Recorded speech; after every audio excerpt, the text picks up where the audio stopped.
Hello, everyone. Happy Tuesday. Today, we are going to be walking through some tips and tricks for resource managers. So these are the people who are looking at a group of resources, keeping their information updated, approving timesheets, approving task updates, making some edits, doing some capacity planning. And so we're going to touch a little bit on all of those topics as we go through the webinar today. My name is Amanda Coolman. I am one of the project managers and the director of operations at Integet. I have been working in the project management industry with Microsoft Project Online for more than 8 years now, maybe 9 years. And I very much like what I do. I like Microsoft Project. I like Project Online. I like working with a variety of clients to figure out what they need and how to best use the tool to support their process. I have experience in Project Server, Project Online, and then the various reporting, Excel, Power BI that you use to extend your Project Online solution to get the most out and manipulation of data from the projects and resource information that you have put into Project Online. I also have experience in SharePoint, developing intranet sites, developing custom forms, Power Apps, all of that great stuff. I am certified in Microsoft PPM, in Project, and in SharePoint. So our agenda for today is going to be going over all of those different topics that I had previously mentioned. I'm going to start with a very little bit about us, about Integet, the services we provide, that we can offer. And then we're going to jump straight into Project Online. Don't have too many slides prepared for us today. We are going to spend the meat of our webinar in Project Online. We're going to look at how to view your resource data in Resource Center and how to edit and update that resource information.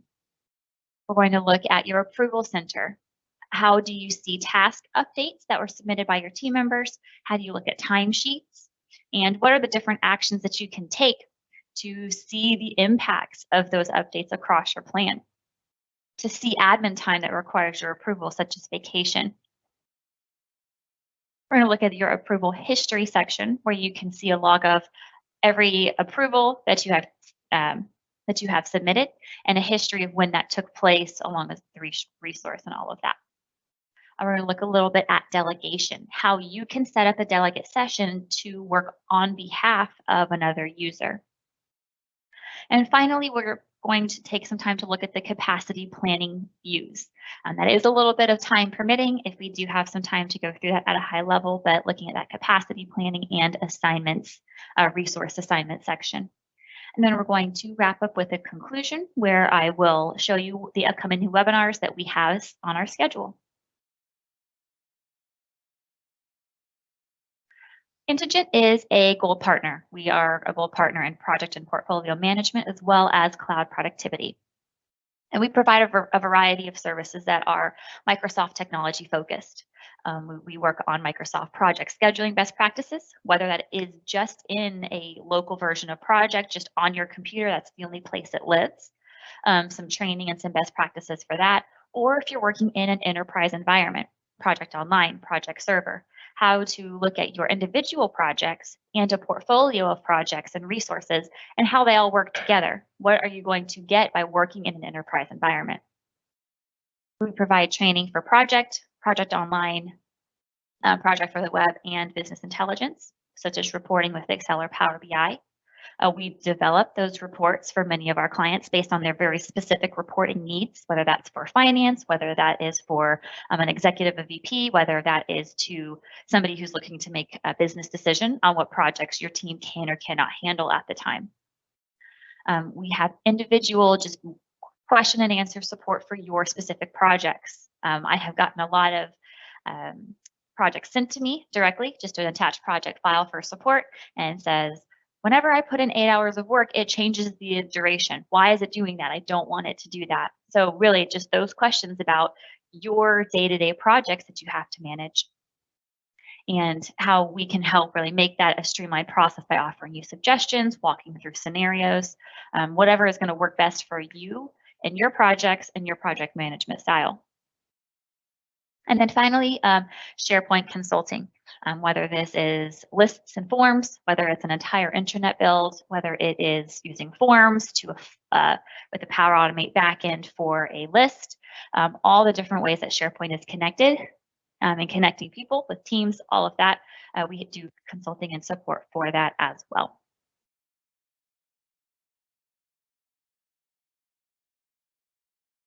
Jumping straight into the Resource Center. I have clicked on my resources link here on the left-hand side to take me to the Resource Center, where I have compiled all of the enterprise resources that I want to be able to add to projects, and they are all listed here for me. If you are currently working in a project online environment, then you are well aware of how the ribbons work. I'm going to click on my tab up here to drop down my resource-focused ribbon.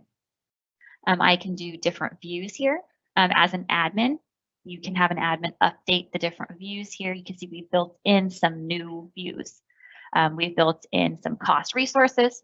We have added in a resources by role view, which is not an out of the box. It is one we've configured. And you can add in several other views, whether it's only active resources, whether it is only resources that belong to a certain department. You can have a whole bunch of different ways that you look at your group of resources. In my particular case, I am not doing any filtering, so I am seeing all of my resources, but I am grouping them by a custom field that we have added called position role. And this is one of the most commonly recommended and requested resource custom fields by an organization. This allows you to take a look at your resources and group them by their role.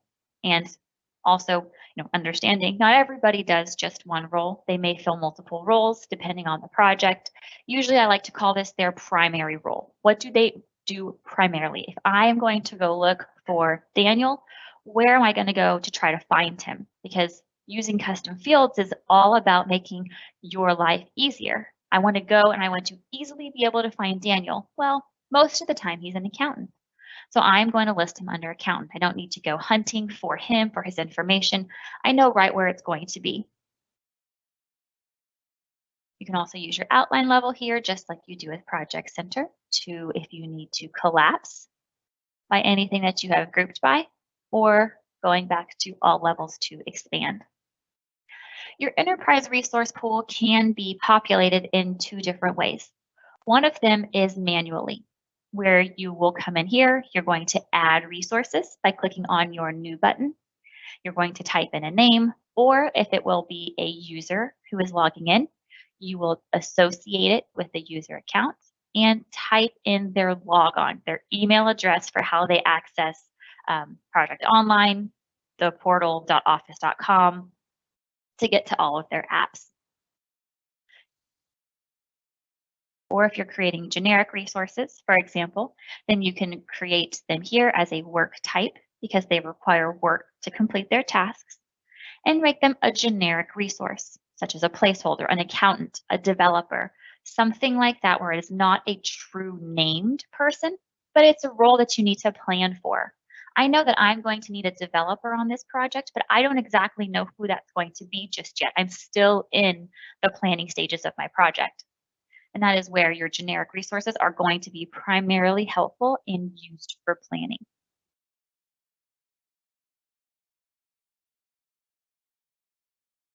Since we do have an existing set of resources here, I'm going to click back on my ribbon.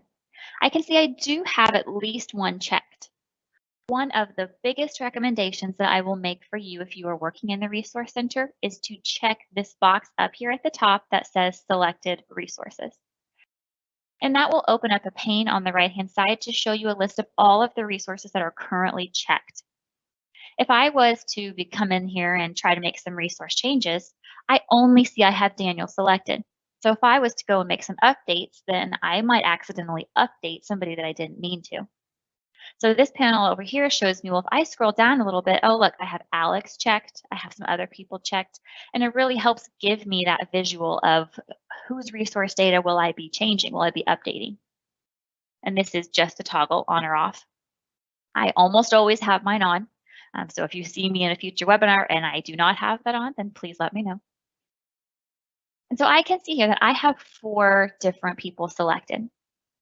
Once you do have your resource pool built, you have some additional custom fields built that you want to look to capture that information. I can always come back and make changes to any of the information regarding this resource. Now, before I do that, one very important distinction that I like to make is that this is your resource pool. This is a list of people who can be added to projects and assigned to tasks.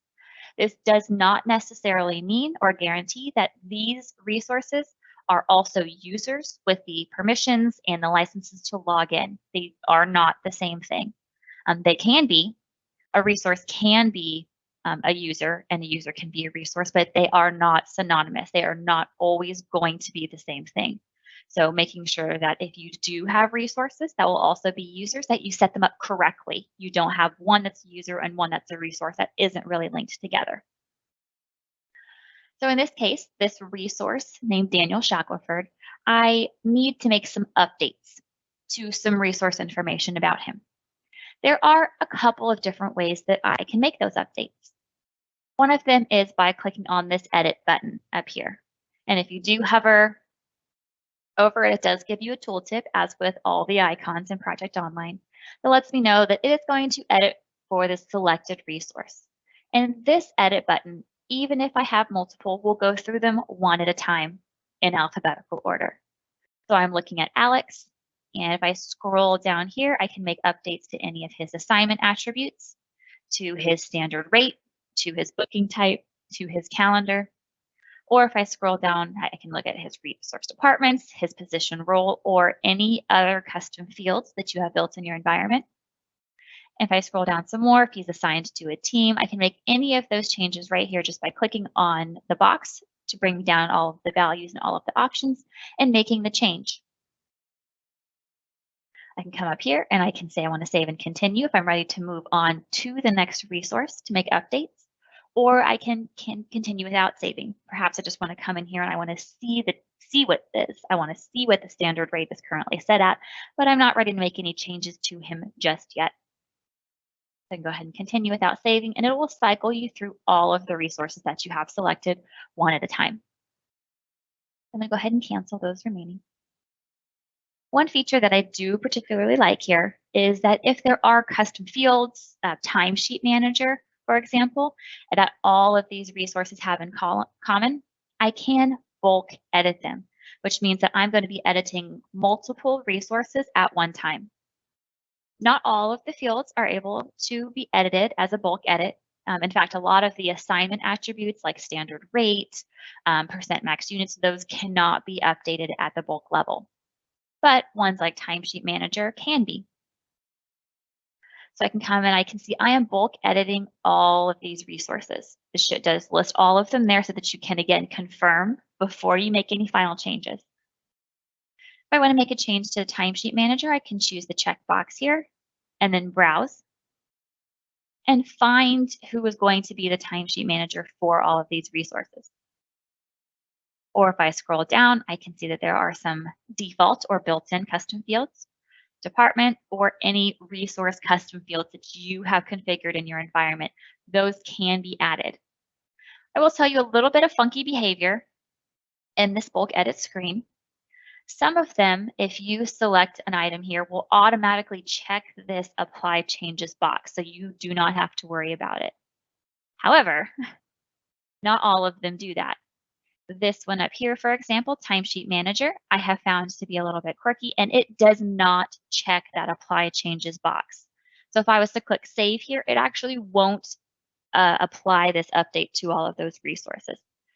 So I always do a double check, or even just check that first to make sure that it will actually apply those changes to the entire resource set that you have chosen. I'm going to go ahead and cancel those changes for right now.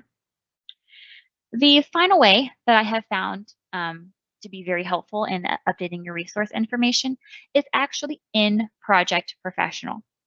This is particularly useful if you are used to working in a format like Excel, because it does open it in Project. You can drag and drop. You have a list of drop-down values. And you can edit all kinds of things in a bulk format, whether it's the rate, whether it's the max units, whether it's the calendar.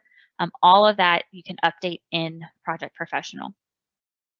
So I would just click on this folder icon with project and it will prompt, are you sure that you want to let the site open an application on your computer? And I say, yes, I do.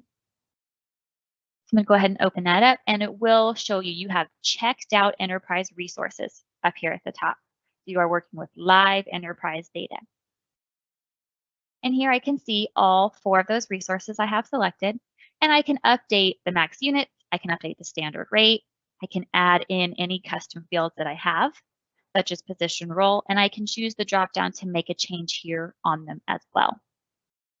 I don't know if I really made an update. So I can also add in brand new resources here. If you want to type it in or do a copy and paste from perhaps an Excel file that you're working with, you can do all of that in Project Professional. Once you have finished making your changes, all you have to do to have those changes saved to the enterprise is click Save. You do not have to publish a resource edit to Project Online. You just have to save it. I'll go ahead and click my X.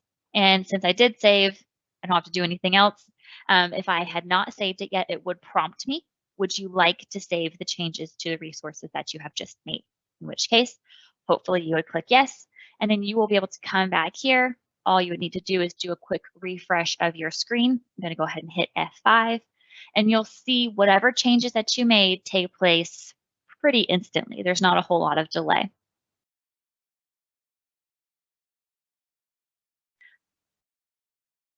I'm going to go ahead and go into my approval center because as a resource manager, one of the primary jobs that you might have is to review and accept either project update time or overall timesheets that are submitted by the team members and resources. Your approval center will show you any update that is pending your approval. So the only things that are sitting in here means that I have not taken action on them yet. They're sitting here waiting for me to review, waiting for me to do something with them. Any that you have already taken action on will appear in your history, which we'll take a look at in just a moment. You have a filter and group by option up here, and I always like to have mine showing me by project.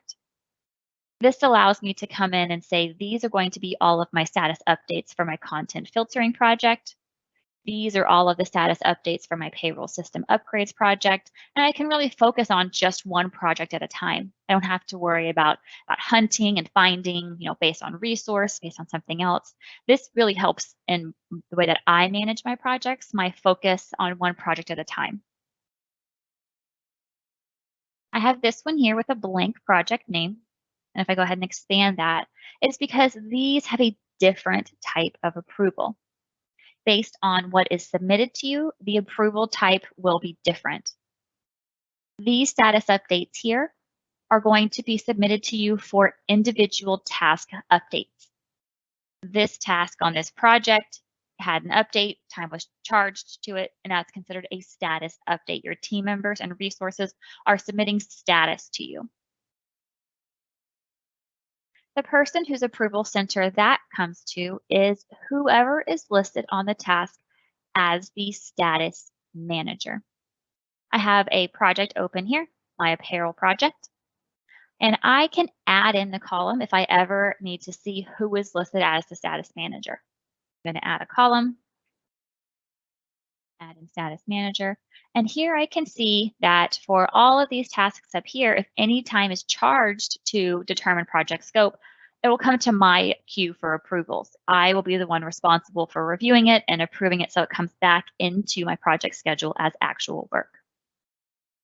The status manager by default is the first owner of the project.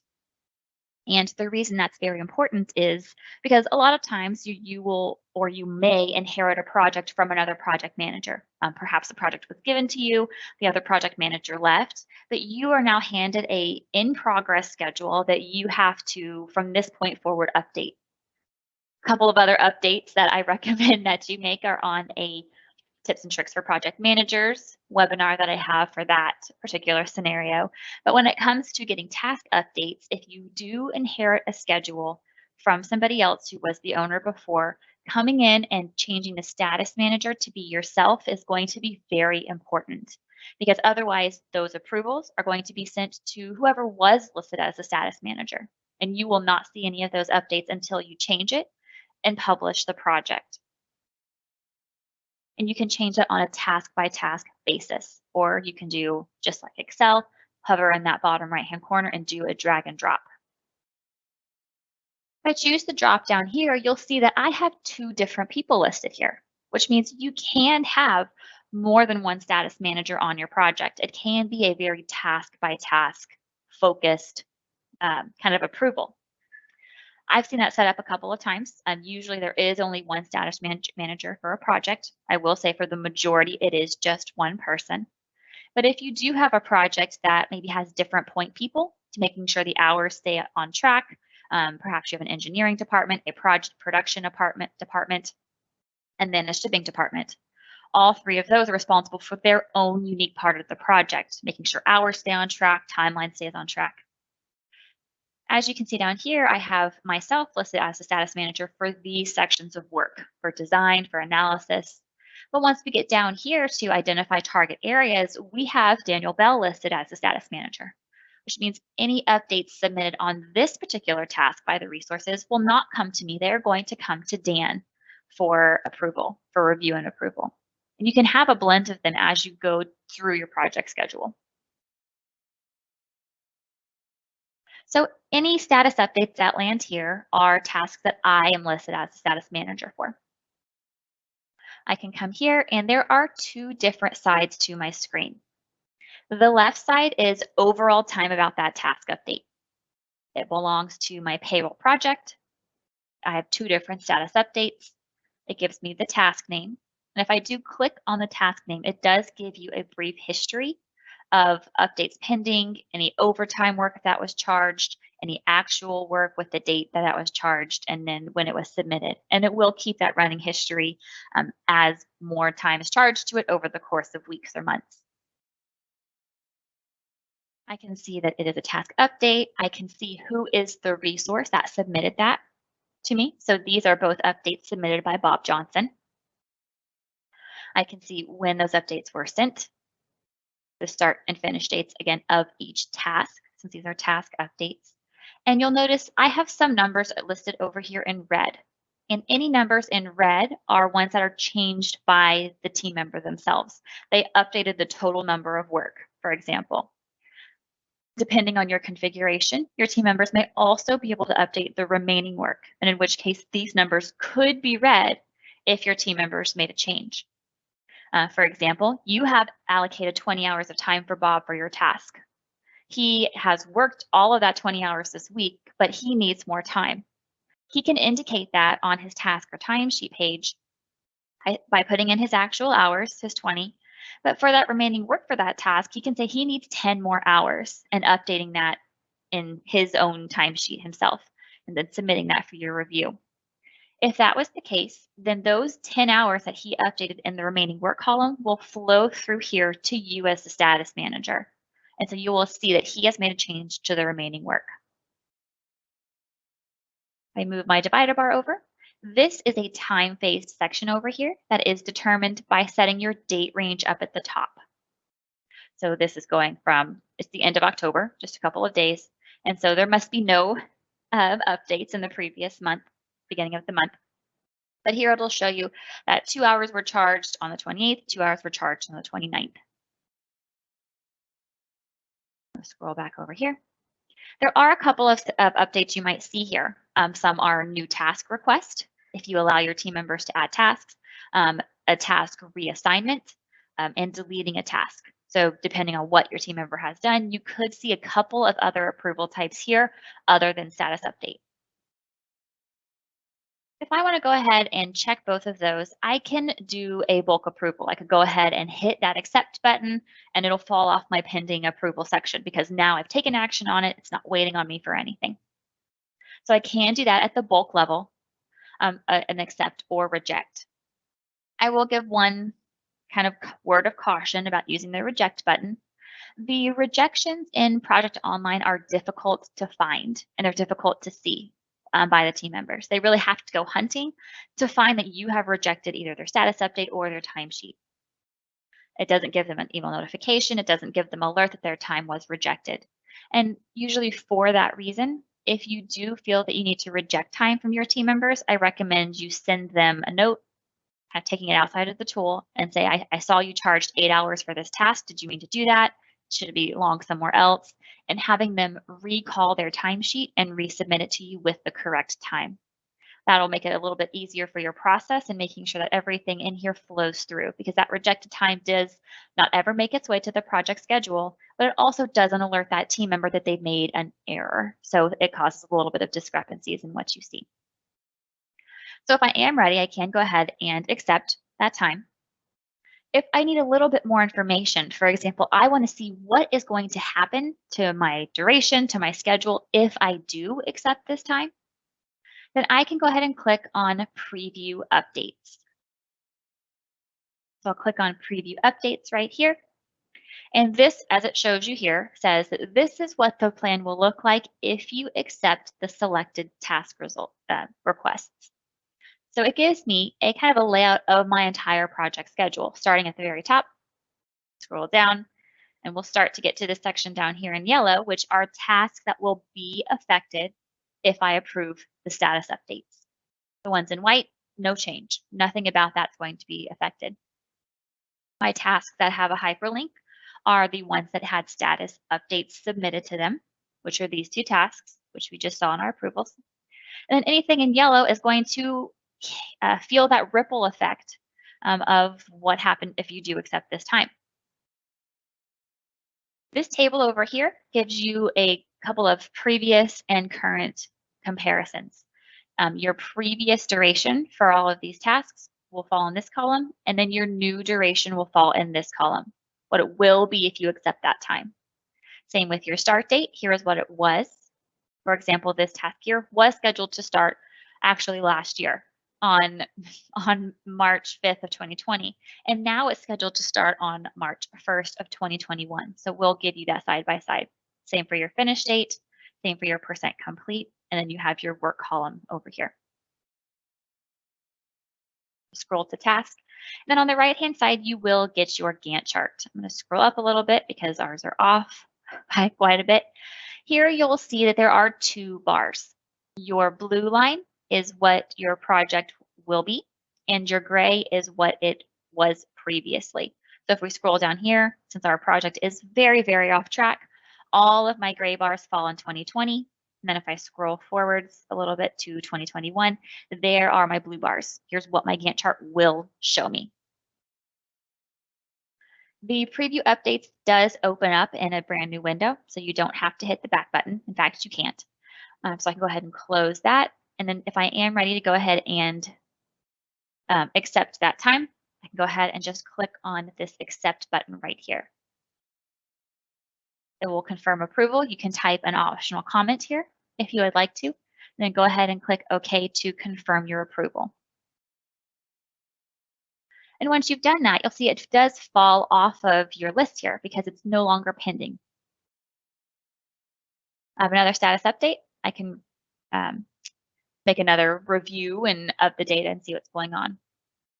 In this top section here is different than status updates. This is different than project and task work.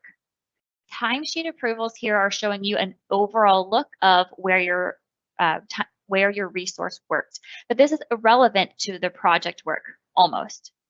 Your approval here does not mean that this time is going to go into the project schedule. Your approval here is saying, I know that Daniel has worked, let's scroll over a little bit here. He has worked 24 hours during this week, and I'm okay with that. That's your way of marking off the number of hours that he has worked. And again, just like status updates, if you can check it here and you can accept it.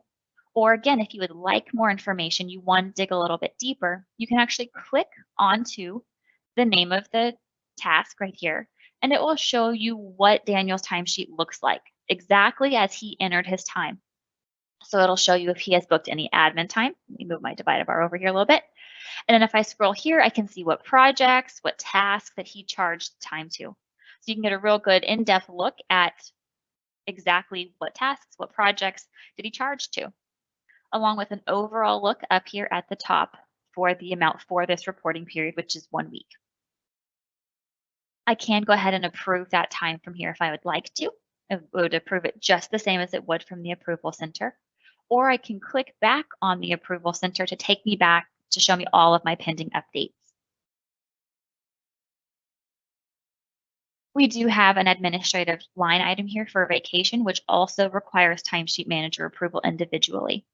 So if I was to approve his vacation time, go ahead and click on that here.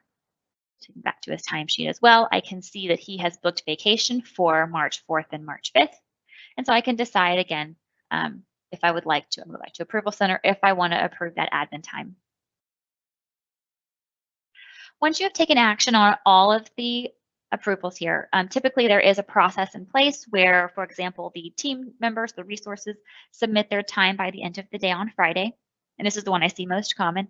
And then by the end of the day on Monday, all of the project managers and timesheet managers, resource managers are going to come in here, review their updates, and either accept them or communicate that something needs to change.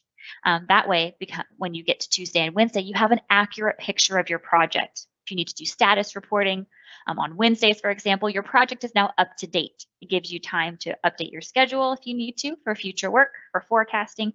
But a process like that is typically something that I recommend you put into place. That way you don't constantly have to come back here to see what's going on. Once you have made some approvals for your status updates or your timesheets, you can use your history section here to go back and look at previous actions that you've taken. So I'm going to click on my status updates. And one of my favorite features here is the fact that I can publish these updates to my project schedule without ever opening it. I can see the status for these two tasks as unpublished. And if I am ready to, which is something that I highly recommend you do after status updates, is I can check both of these that are unpublished and I can publish them straight from this page. It'll update my project right away. Otherwise, to get them in there, you do have to open up your project schedule and publish it from there. So either way, it'll give you the same result. I just particularly like the ease of here, a one-stop shop. I approve the time, I go straight to publishing it. You do, once you hit that publish button, need to refresh the page to see any updates take place. I'm going to go ahead and refresh my page up here, and I can now see that both of those have been published. So again, if I was to open up my project schedule, I would see that there has been a change in this project and in this task based on the updates I just approved. And here you can see, again, the same details you saw in your approval center. I can see the date that I took action, what the action was, the task name, project name, work, percent complete, for the resource, all of that detailed out is in your task schedule as well. Come back to my approval center. I can also look at my action, my history for my timesheets. And there's a couple of different ways that I can filter the information that I see here. I can either look at any of my resources with unsubmitted time. I am an admin, so I have several people here that report to me, and I can look at all of them here. Yours will only show who has you listed as a timesheet manager. I can also say who has had timesheets approved by me if I do need to go back and look at some previously approved timesheet. Go ahead, approved by me and apply, and I can see that I have my timesheet approved back in June. You can either choose a resource dropdown here, choose a date range here if you want to specifically go and find, one or two or three different people.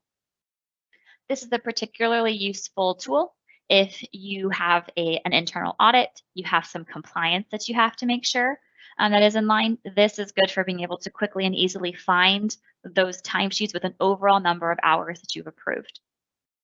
It does give me an approved status with the number of hours that was on that timesheet.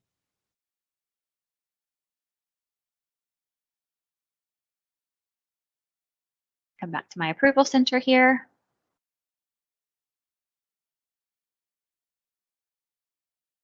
And something we won't go into too much today, but if you do have certain projects, maybe they're maintenance projects, operations projects that you don't need to review the time for, pretty much any time submitted can go into the project schedule. You can set up a rule to automatically accept and publish any time submitted to that project or based on a particular resource. So I do recommend if you have those kinds of scenarios that you look at the manage rules. But again, for today, we're not going to go into that in too much detail. I'm going to click on my server settings here. Another function that you as a resource manager might need to do from time to time is to act as a delegate, meaning that you are going to work on behalf or submit information, usually timesheets, on behalf of another user in the system. Only certain security permissions allow you to do this. An admin can do this, and typically a resource manager. Usually nobody else in the system has the ability to do this, but you can, of course, modify your security if you need additional roles to be able to do this. Delegation is a two-step process. The first process is to manage, meaning you're going to set up the delegation. Because actually in the security, these are two separate permissions. You have a group of people that can manage all of the different delegates, and then you have a group of people that may be the same or may not, can act as that. So maybe your admin set up the delegation. I'm saying that I can work for Dan, I can work for John, but then I actually come in and I have those listed as who I can act as an entirely separate permission. So I'm going to first set up the delegation session. As you can see here, I don't have any currently listed.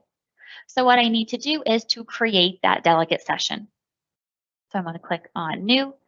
I can set how long I want this to last for. The default here is 1 week.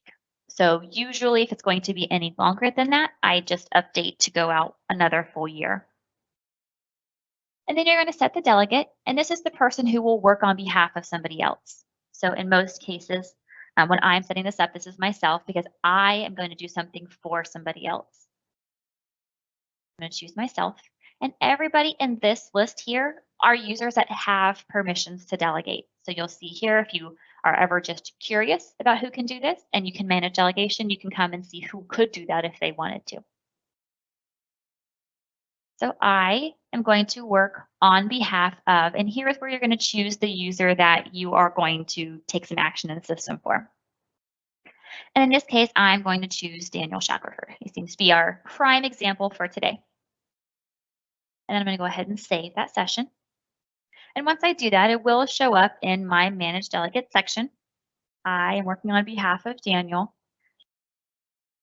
If you have some resources you're trying to work on behalf of that are not users, meaning they just live in the resource center, but they can't log on, then you will not be able to set delegation. This is for one user acting on behalf of another user. So a lot of times if you try to act on behalf of another resource that can't log in, you will get an error saying this resource does not have permissions to log on. And in that case, you either have to let them be a user to log on, or you cannot act as a delegate for them. So again, here you can create new, you can delete. There's not too much going on here that's a little complicated. I'll come back to my server settings. So now that I have set up that delegate session, now I can act as that delegate.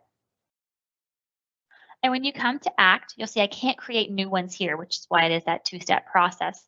But any that I have previously created will show up for me on this list. So I can act for Daniel, and again, it does give you those start and end dates in case you are one day you come in and you don't have any in here. It's probably because that session expired.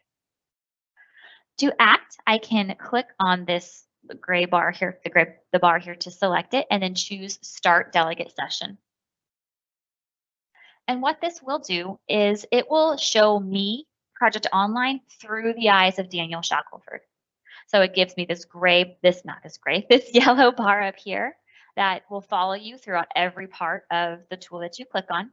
And it will constantly remind you that any action you take, whether you create a new project, whether you submit a task page, submit a timesheet, it is not acting like yourself. It is acting, in my case, as Daniel. Some limitations for delegation: it does not reach into SharePoint sites. So project sites for issue tracking, risk tracking, it does not bridge over that, nor does it bridge over if you have a project intake list. That it does not bridge over that gap as well. It's mostly project focused, task focused, resource focused. And something else you might notice, I'm going to go ahead and stop my delegate session so I can point it out to you a little bit more clearly, is that it will also show you what they can see. So looking at my quick launch here, I am an admin in the system. I can see intake, projects, resources, approvals, report center, strategy section. I can see everything over here in my quick launch menu. Once I do act as Daniel, he has a lower permission set than I do. He is a team member in the system. So when I act as him, I can see that some of those options have been taken away. He can't see approvals. He can't see the strategy section down here. So this is a good way to, if you ever need to check what a resource can see as well, it's a good troubleshooting tactic. Delegation will show you that. If I come to Project Center, you'll see that this bar does follow me around. So the way when Daniel last logged in, this is what he was looking at in Project Center. These are the projects he has permissions to view. Same if I come to my task page, it's going to show me what is on Daniel's task page. Again, that nice bright yellow bar will follow me around. Two cases primarily for delegation. One is troubleshooting. Again, you have a resource that says they can't see something or they don't have something on their timesheet. You've checked everything you can. And you're like, surely it should be there. It has to be there. Come in here. The very first thing I check for personally is filters. Do they have a filter applied to the view they're on? But it's a good way for you to do a little bit of investigation on your own to say, can they really not see it? Or, is it something that you have to do to publish it out to them properly? The other reason is if you either need to submit time or approve on behalf of another person. In this particular case, if I needed to come into Daniel's timesheet for this week and submit time for him because, maybe we're closing our reporting periods for the end of our fiscal year, I can come and I can submit time on his behalf. If I know what he worked, of course. So I can come in and I can submit all of the different task progress. And again, it will be on behalf of Daniel. And save my timesheet here. Again, show me I am delegating for him. I'm going to save it, and then I can go ahead and turn that in. I'm going to send it to me. And then it will send it to the timesheet manager for approval.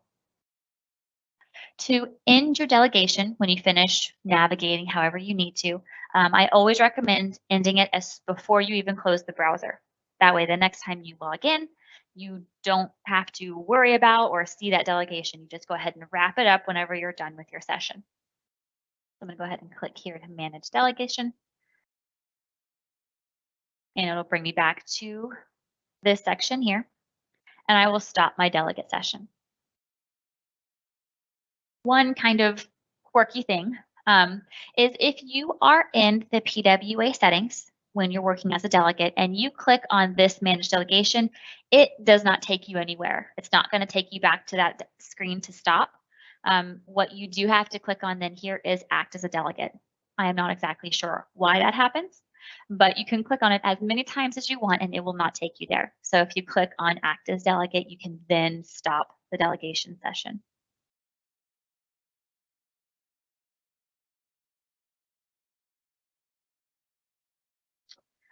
One more thing for today, and then I'm going to go ahead and wrap it up. The Resource Center can, as I mentioned, be synced manually or be synced with Active Directory. And that is something that only an administrator can do. There is a setting on the very back end for Active Directory Resource Pool Sync, and you have to work with IT to set up the proper group here.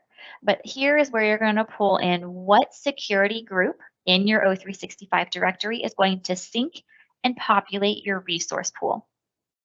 And it's very important to note that with any synchronization from Active Directory will only add. It's only going to add users for you. It's not going to deactivate them. That is something that you have to do as part of your cleanup. And the reason for that is if you have resources that are currently assigned to projects, it gives you a little bit of time to let the project managers reassign work, for example, if they have remaining work on their projects, or close out the rest of their activities. So it is only an add only, update only, not a remove and deactivate. Go ahead and click on cancel here. So I appreciate your time today to walk through some tips and tricks for resource management. We do have a couple of upcoming complimentary webinars.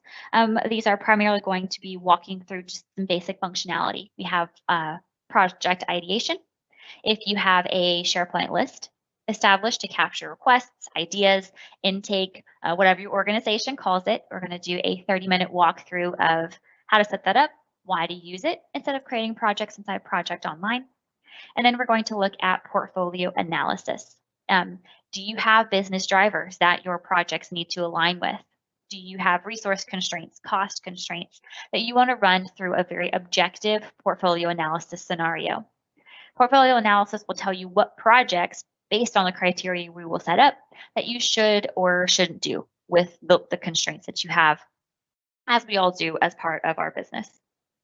So we have those for the next 2 weeks, and we are going to be putting out our June webinar schedule sometime in the next couple of weeks. So if you have any recommendations, anything that you would like to see, feel free to send me an email.